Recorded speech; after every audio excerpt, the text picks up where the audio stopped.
My name is David Bookbinder, and I represent Petitioner South Texas Environmental Justice Network.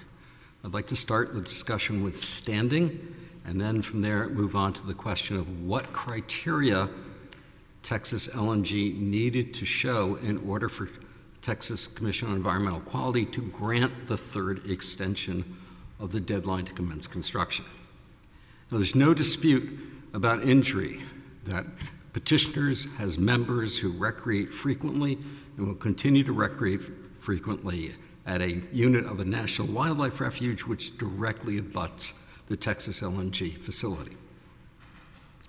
The question has been raised as to whether or not these injuries are traceable to the third extension. I can't imagine a cleaner set of circumstances involving traceability. If there is a third extension, petitioner is injured. If there is no third extension, petitioner is not injured. Now, respondent's theory is all of petitioner's injuries trace back to the original permit. The problem with that is, as a policy matter, that means no one would ever be able to challenge any agency extension of any permit for any length of time for any reason, because the agency can always simply say, oh, sorry, you're not injured by the extension, you're simply injured by the original permit, thereby insulating all subsequent decisions about extensions from any review.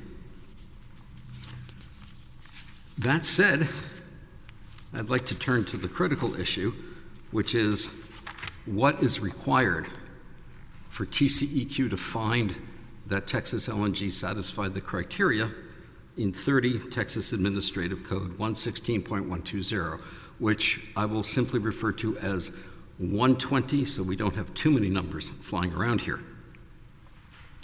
Now, during the administrative process, the TCEQ application form told Texas LNG attach the federal applicability description, which is shorthand for the analysis as to the National Ambient Air Quality Standards, which is the health-based standards. Page 22 of the Record on Appeal explains why the language federal applicability description is shorthand for the NAAQS. So page 43 of the record's TCEQ's application form says attach the federal applicability description and attach the best available control technology backed demonstration. Then when Texas LNG submitted its application, its cover letter said, as specified in 120B, second and third extensions. They said, Texas LNG said, second and third extensions may be subject to revision for consistency with backed, and that the federal permitting applicability, the NAAQS issue, was also reevaluated.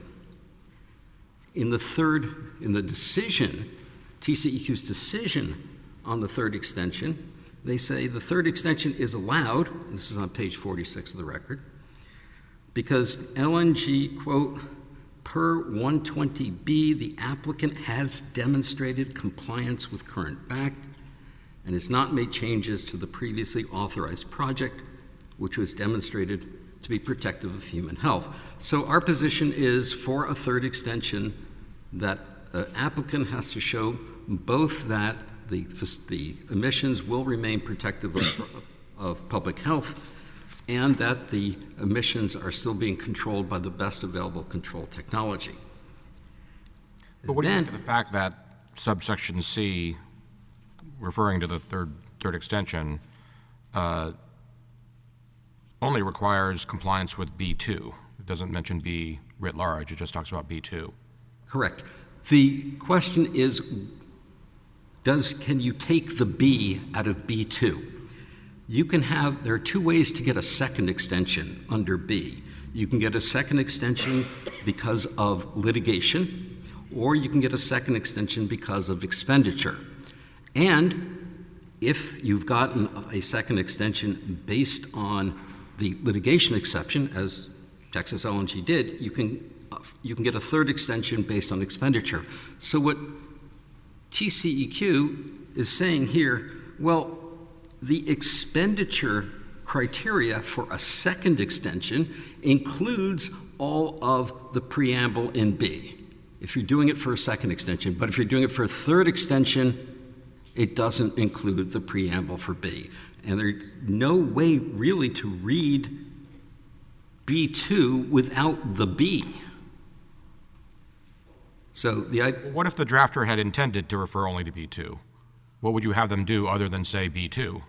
I would simply say that I would repeat the language. The permit holder is spent or committed to spend 10% of the estimated cost. Surely you'll give drafters the convenience of referring to language by section reference rather than repeat the entire section language. Yes, but why is B2 not enough? Because in rules of textual... It seems to me, I'm sorry to interrupt, but it seems to me that under your theory, that would have been accomplished had they simply referred to B. No, because they've already gotten... Well, actually, they could have said that. Could have said subsection, at the bottom of C, if the permit holder meets the conditions of subsection B of this section. If they had said that, that would have accomplished what you're saying they accomplished. So why ignore the fact that they didn't do that? They said B2 rather than B. For two reasons. One, textual reading, including the cases that we cite and the Justice Scalia's treatise, says when you have this sort of statutory or regulatory language, that the 1 and the 2 incorporate B. You can't read them separately, that the B applies to both 1 and 2. More importantly, that is what in the application process, in the decision, and then most importantly, TCEQ's brief below during the motion to overturn, and I quote, "For the third and final extension, Texas LNG must demonstrate that the permitted emissions comply with all rules and regulations of the Commission and intent of the Texas Clean Air Act, including protection of the public's health and physical property." That's a verbatim quote from B. And that's TCEQ saying, for the third and final extension, Texas LNG must demonstrate compliance with that. And that's on page 73 of the Record on Appeal. So the question then becomes, assuming that both the backed requirement and the NAAQS demonstration apply to third extensions, how'd they do on those? Well, let's start with the NAAQS. This is the most serious question because the NAAQS is a standard set to protect public health.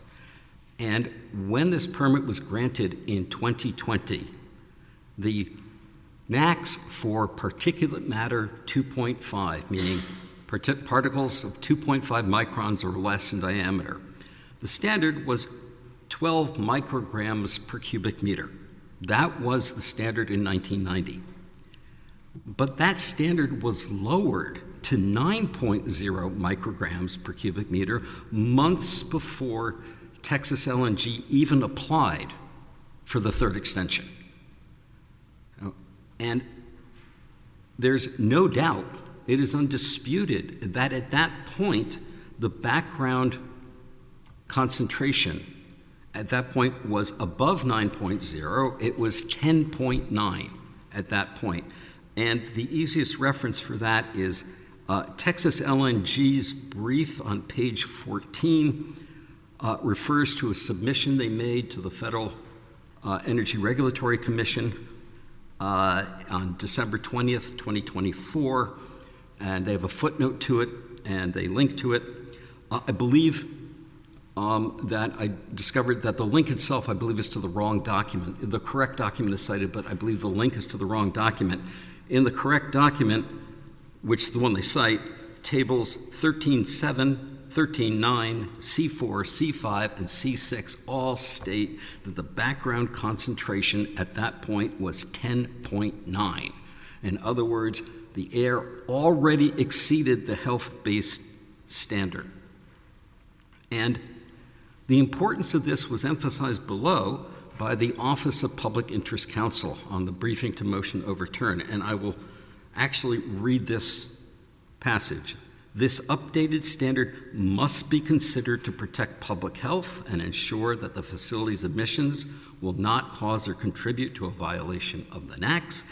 It is essential to evaluate whether Texas LNG's emissions might cause or contribute to an exceedance of the newly established PM 2.5 limit, as this would significantly impact the decision to grant an extension.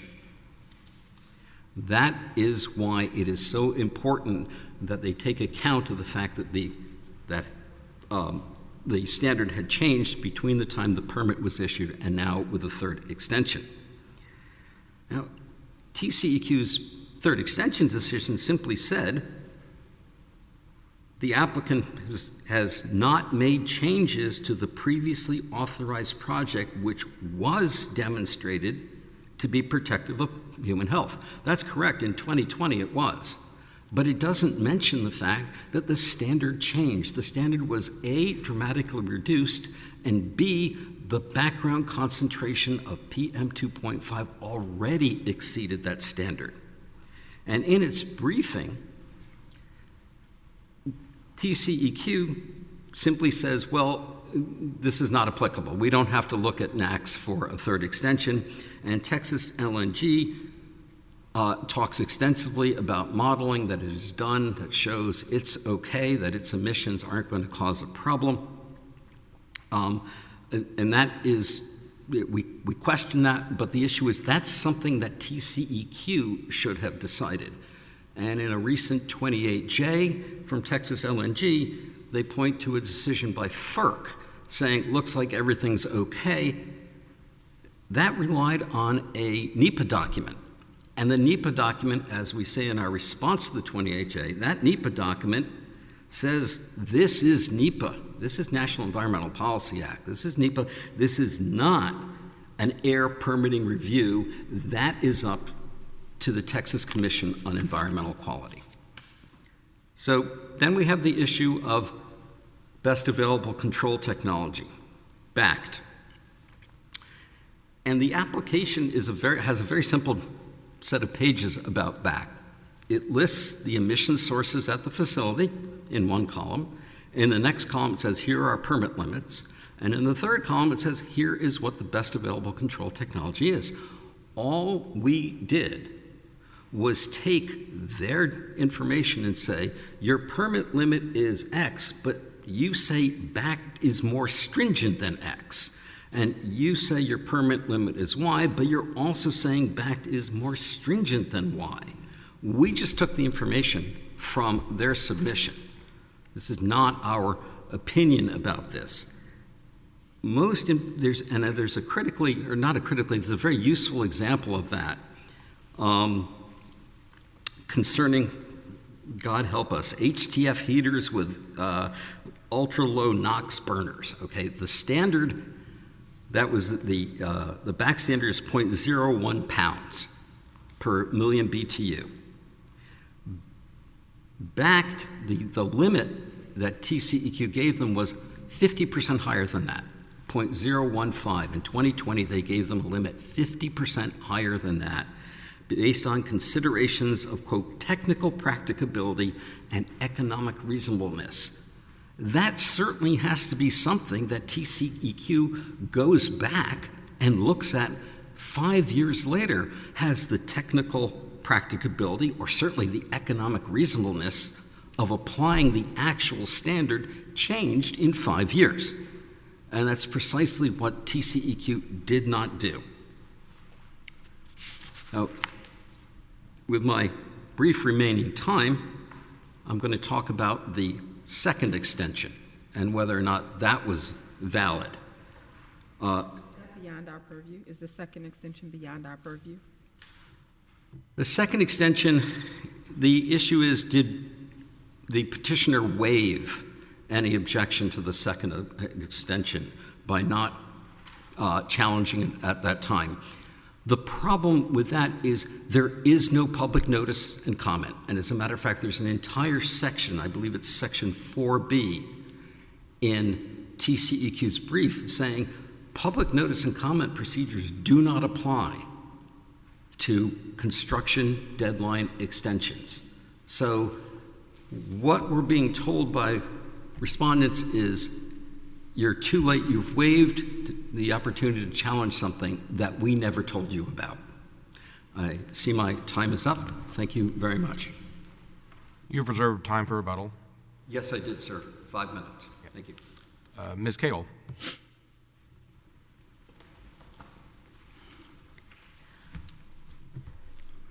Good morning. May it please the court. My name is Amanda Cagle, and I represent the Texas Commission on Environmental Quality, its chairwoman, and its executive director. My argument's going to focus on 2 points mainly. The permit is not void, and that the substantial evidence supports the commission's decision. But before I get there, I'd like to take just a moment to clarify what the actual decision on appeal is here. It's an extension of time to begin construction. It is not an appeal of the permit on the merits. And the question in an extension of time isn't whether the facility can be built, it's when it can be built.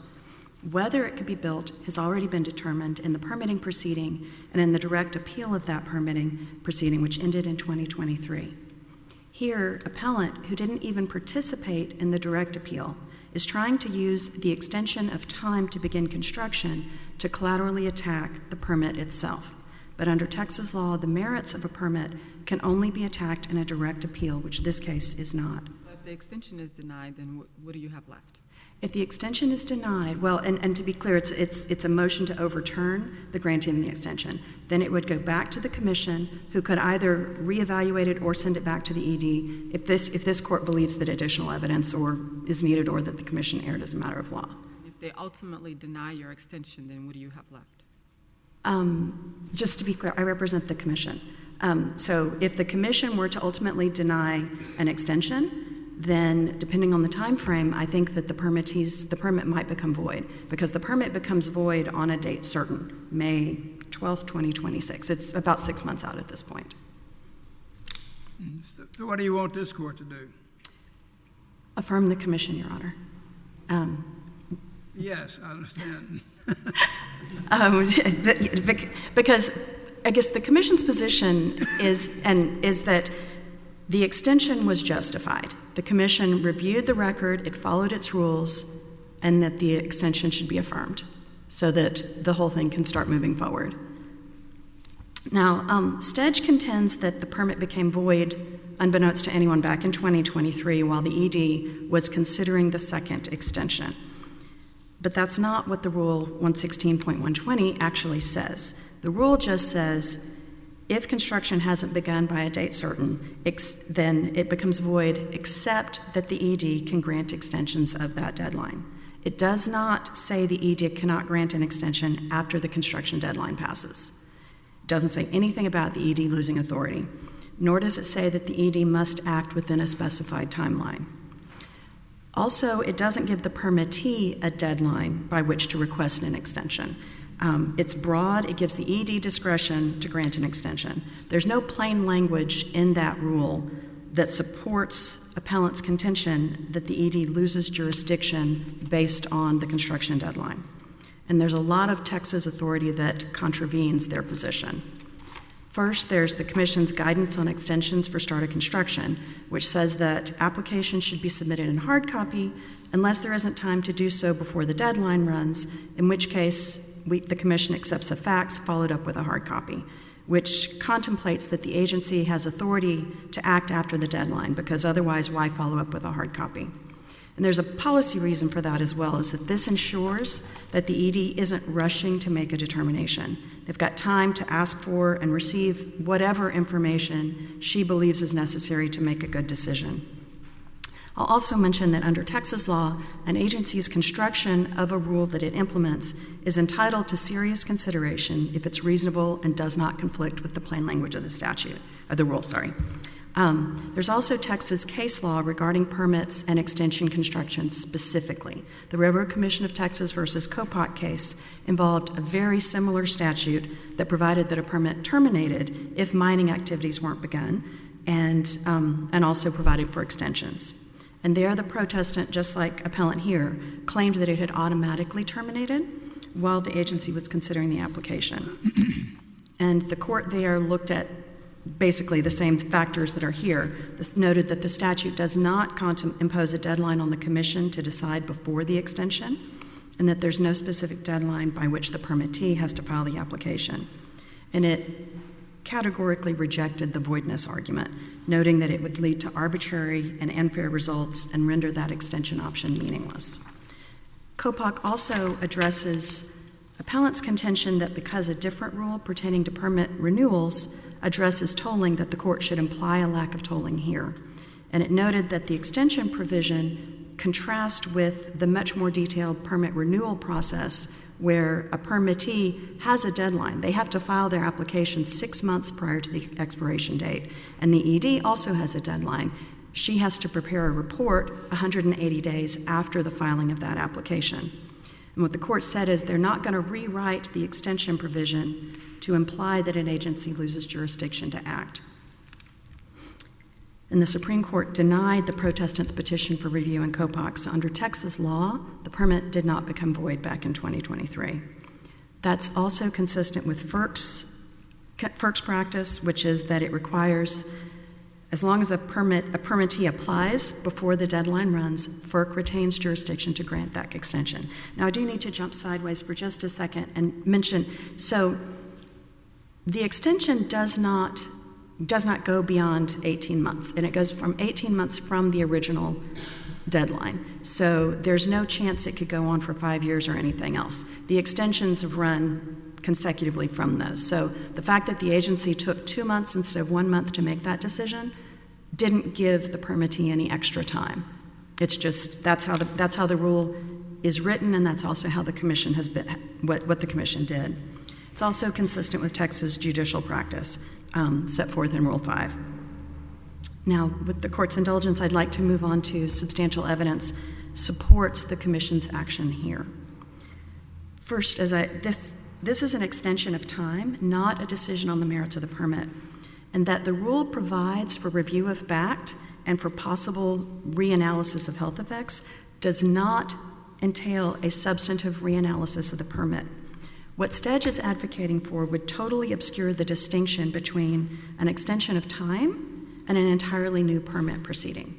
And to be clear, the rule does provide that if the ED thinks that a substantive reanalysis of the permit is merited, the rule gives the ED authority to do that. She can require the permittee to apply for a revision. And that's what this rule does, is it sort of enables a quick check to see, do we need to completely reevaluate this permit? The rule balances the need for extensions due to litigation or whatever else comes up, but primarily litigation, as happened here, with ensuring that the extension, that everything hasn't changed, that the backed technology hasn't made a leap, that we don't know something now that we didn't know then. And that's possible because of who the rule charges to make that determination. It's the executive director who did the technical review and all the modeling and reviewed all the modeling of the permit and who proceeded through that contested case, and who is also, by virtue of her posture both in handling permits but also in handling enforcement cases, on backed and on current practices and regulations. And she's charged to review the extension to see if the permit needs to be revised. But an extension doesn't always entail a permit revision. And that's really what the protestants are contending. They're arguing that we should have substantively reanalyzed every aspect of this permit. And that's not what an extension rule does. The record here supports that no revisions were necessary. First, we've got BACT, which is best available control technology. And both the permittee's experts and the TCEQ's experts looked at that technology required by the permit and said, yes, it is still the best available for this facility. You've got the engineer's statements in the record at 22, also the table that they put in at 37 and 38.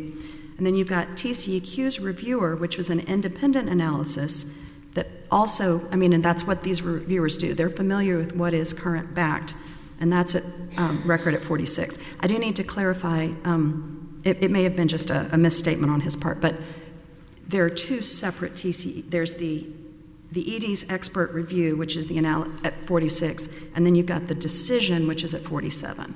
So there's two different steps, and he conflated both of those, and I just wanted to clarify that.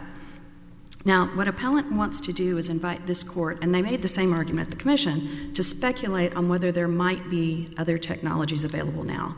That's theory and potential, not backed. And as this court recognized in the Pecan case, backed is proven through experience and research to be operational, obtainable, and capable of reducing emissions. By definition, theoretical what-ifs are not backed. Also, the expert agency here, the TCEQ, is the one that's charged to decide whether backed is met. And backed is, as y'all I'm sure are aware, for a facility like this, there are a lot of different pieces that are all have to be backed. And what the commission did when it reviewed it is you look at all of them and make sure that one doesn't skew something else. What appellant wants to do is have you cherry pick and say, oh, well, wait, we're going to make this one, and it doesn't work that way. And that's part of what the commission does and why we have an expert agency. Now I'd like to briefly address the issue of the changes in the NACs. Just to clarify, is the commission's argument that for the third extension, you're not required to do the revision process based on best available control technology and the rest of that? Or that you are required to do it, but it's satisfied? The commission's, well, and so here we've also got what the ED did. The rule gives the ED authority to ask for whatever she thinks she needs. In this case, the ED asked for that information. And so that information was all before the commission. My position is that the commission's position is actually two. It's one, the rule does not require it per se, but that here the ED asked for it, so so it was before the commission, and she made that decision in the commission. Does that make sense? Yeah. What's your argument that it's not required? It's that is it the reference to B2 as opposed? Yes, it's in the that it's in the reference to B2, and that, as Your Honor said, if the rulemaking process, if they had wanted to incorporate all of B and B1 into that they could have done so. What's your best authority for the fact that we construe B2 to be a reference to B2 to be just B2 and not the higher level of the plain language of the rule, Your Honor? Okay. Do you have any case law that, in terms of applying interpretive canons, that would reach that result? Because it's not crazy to say that a reference to B2 includes a reference to B. Yeah, no, I didn't bring any with me, Your Honor. I'd be happy to offer more afterwards if you'd like me to. Going on to the question of the NACs, the ambient air quality standard is a standard for ambient air for an area. It's not, a change in that doesn't change BACT, and it doesn't affect public health directly. Using BACT is how the commission ensures that an area's air quality meets that standard. In addition to that, there's record evidence that supports that there was no need for additional health effects modeling here. There was the modeling that was done for the initial permit that's in the technical review document, and it predicted that the maximum annual PM2.5 concentration would be less than half of EPA's significant impact level for the new standard. That's in the record at 90 to 91. And as this court noted in the Sierra Club versus Louisiana DEQ case, significant impact levels, or SILs, are numerical levels below which the EPA considers a source to have an insignificant impact on ambient air quality. That's what was before the commission, was that initial modeling, and then the information that EPA had put out that showed that modeling still showed it was less than half. In addition, we had the fact that there's no proposed or existing non-attainment designations for that area, and that's in the record at 22. Appellant wants to say that, well, appellant believes that the background has been exceeded. That is not something that EPA has put out, and this is something that is within EPA's purview. We've also got the fact that the engineer's statement showing the project had not changed. So, in conclusion, Your Honor, but there is a rational relationship between the agency's decision here and the evidence before it. What we were looking at is just an extension of time. The appellant really wants to reopen the entire permit, and that's not what an extension of time does, unless the agency tells the permittee they need to reapply. Thank you. Thank you. Thank you. Ms. Petronio.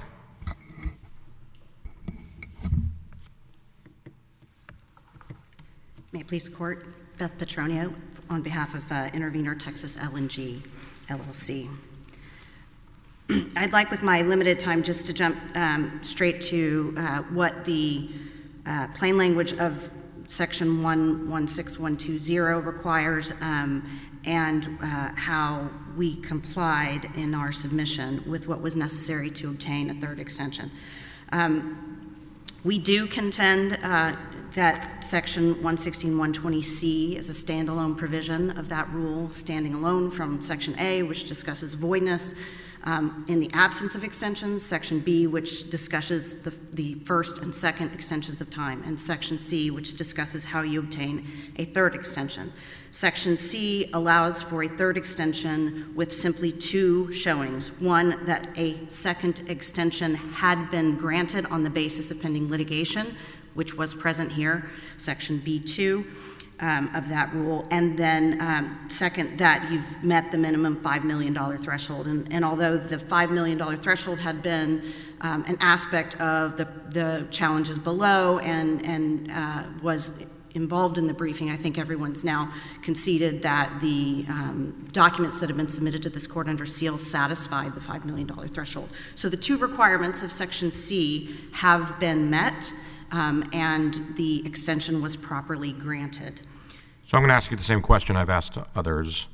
What's your best authority for the fact that the reference to B2 excludes a reference to the rest of B? There are a variety of cases for the plain textual reading that are cited on page 30 of our brief that discuss just the statutory. There are plenty of cases that say we follow plain text. The question is, what does it mean to follow plain text when there's a reference to B2, and how best to interpret B2? Your opposing counsel refers to the Scalia-Garner subparts canon. I don't think it works, but I'm still looking for authority on your side. I disagree that it works as well, Your Honor, because... Right. But just because their argument doesn't work doesn't mean you win. It just means I'm still doing the analysis. I think the cases we cited on page 30 are the best authorities we have for the plain construction of the statute, Your Honor. Even so, it's clear here, and the petitioners have cited the court to the fact that here TCEQ did in fact require more when we submitted our extension application, and Texas LNG gladly followed the requirements and the requests of TCEQ to give more information about both BACT and the NACs. So I want to talk a little bit about both of those very quickly. BACT is something that is industry standard, and in this particular situation, TCEQ has a website on which it posts the BACT for applicable to flares or thermal oxidizers, the various technologies that are involved here, and you know the facilities then evaluate whether there's new control technology. So anytime between 2020, when this permit was originally issued and deemed to be BACT, and the time the extension was requested, have there been new control technologies or have there been changes to the facility? Those are the only two ways that you would have to reevaluate BACT, right? Here, there had been no new control technologies, no changes from TCEQ's approved Tier 1 BACT posted on their website, no changes to our facility. So these are things that are easily evaluated. They're well known in the industry. The experts at TCEQ are well aware of them. The experts at Texas LNG are well aware of them. There had been no changes to BACT for thermal oxidizers, for the heaters, for the flares. None of those things had changed in the intervening 5-year period between the permit and the extension request. So to say there have been no changes and there have been no new control technologies is all that needed to be said, because that establishes you are still operating currently as BACT. The same is true with the NACs in this particular situation. So NACs is a complicated air modeling procedure that even for a minor source, which we weren't necessarily required to do, we went through a 3-tier process of air modeling when the permit was approved. The first is evaluating what I have always referred to as the emission right at the spigot, where it's going to be at its highest concentration. You look to your highest concentration, then you compare that to your significant impact levels, or your NACs, And you evaluate, do we need to do further testing? And in this particular situation, the answer was yes for particulate matter. So they went to an evaluation where you then begin to analyze the background. What do other facilities and other emitting sources in the area, what's our total there? And if you surpass certain levels at that analysis, then again, you say, okay, we need to move to a third level. And then you move to a third level where you take the background concentrations out and you begin to look at actually how are your emissions as they come out, not just at the spigot, but how are your personal sources contributing to the emissions? And then you compare those levels, again, to your significant impact levels. Here, when the permit was issued, the significant impact level was a 0.3. You have to be below a 0.3 for that third stage. And the facility was at a 0.06. So well below it, no additional need to, sorry. You can finish your sentence. I just to say that same level, even when the SIL changed, the recommended SIL went to 1.3, we were still at a 0.06 from the prior modeling. So there was no need, and TCEQ knew there was no need to do further emissions testing. Thank you. Mr. Bookbinder, you've got 5 minutes. Thank you, Your Honor. Briefly, the issue of B versus B2, in addition to the Garner reference, we have cases like we said on pages 19 to 20 of our brief on this issue. More importantly, we are not seeking to reopen the permit. We're seeking to apply the rules that TCEQ laid down for itself in this regulation. And we cite the regulatory preamble when this regulation was enacted in 2003, talking about how important it is to go back and examine back and look at health issues when permits are up for renewal. As a matter of fact, when there was a 28J letter from TCEQ that referred to a 2002 agency guidance, and in that agency guidance, it talked back then there was only a single extension in 2002, a single 18-month extension with no criteria whatsoever. But the guidance document said, before recommendation for a permit is made, you will need to review the permit to make sure it still meets current BACT and that off-property impacts are still acceptable.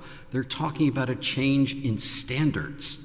This is important enough that they read this in a guidance document. They said that the regulation doesn't say anything. We're going to include it in a guidance document. And then the following year, they redid the regulation entirely. The idea that TCEQ did its job here and has substantial evidence, TCEQ's conclusions are exactly one sentence. The proposed extension is allowed, quote, per 120B, applicant has demonstrated compliance with current BACT and has not made changes to the previously authorized project, which was demonstrated to be protective of public health. There was nothing in here acknowledging a dramatic change in the human health standard in the NACs, and nothing in there acknowledging the fact that according to Texas LNG's own modeling, the background concentration at that point was over the 9.0 limit. TCEQ took no notice of any of these circumstances. That's it, Your Honor, unless you have any questions. Great. Thank you. The case is submitted.